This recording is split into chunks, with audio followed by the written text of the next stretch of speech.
Hello everyone, welcome to Cloud Analogy's YouTube channel. In this video, I will demonstrate a project where we have used Tableau Analytics components such as Dataset Builder, Dataflows, and recipes to cater to the client's requirements successfully. The client's requirements are as follows.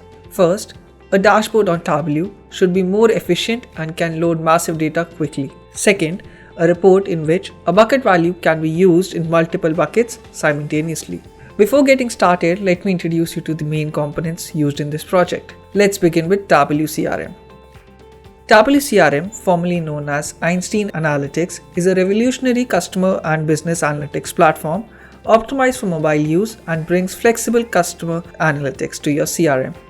It works with any data from any data source and will change how your company answers critical questions. Second, the Dataset Builder. For creating dataset, the Tableau CRM Dataset Builder is a point-and-click tool that facilitates creation of datasets. It allows users to easily extract data from relevant Salesforce objects and augment it with related data from another object. For example, add account information to opportunity data.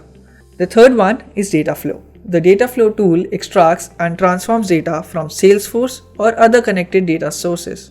Once processed, the data is registered or stored in a new Tableau CRM dataset. The data flow follows a set of instructions starting with the extraction of data. Next comes Recipe. A recipe is a user interface tool that lets you first take data from your existing dataset and connected objects. Second, apply transformations. And third, load the results into a new dataset. Recipes offer many of the same features in Dataflows. However, this tool also provides visual interface where you can see how transformation affect the underlying data in the dataset. Now let's proceed to the project demo. Based on the requirements, the client wanted a pick list value that can be used in multiple buckets while bucketing in Salesforce reports. The requirement was not feasible on Salesforce reports, so we have used an analytics platforms in Salesforce. On the analytics platform, we created a dataset using Dataset Builder. As you can see here, this is the data flow we have used to connect the data to the dataset.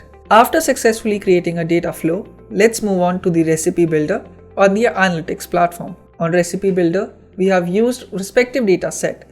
Then let's start with bucketing on the status column. Firstly, we created bucket 1. You can see here. Here, values we have used are pending and solved. For bucket 2, we have used values as completed and solved. Here, the value solved occurs in multiple buckets. Wherever this value is solved mentioned, you can see there is mentioned true. That's how we fulfill the client's requirement. After using the concatenate function on the Recipe Builder, we merge both buckets. Using the replace function, we achieve the final bucket column as per the requirement. Thank you for watching this video. Do you want to know how Cloud Analogy Salesforce Consulting Services can help unlock your business's true potential? Our Salesforce Consulting Services aim to provide the appropriate guidance and timely support to ensure the successful implementation of the Salesforce Analytics platform. Get in touch with the certified Salesforce Analytics experts to help your team close more deals faster than ever and drive your business forward.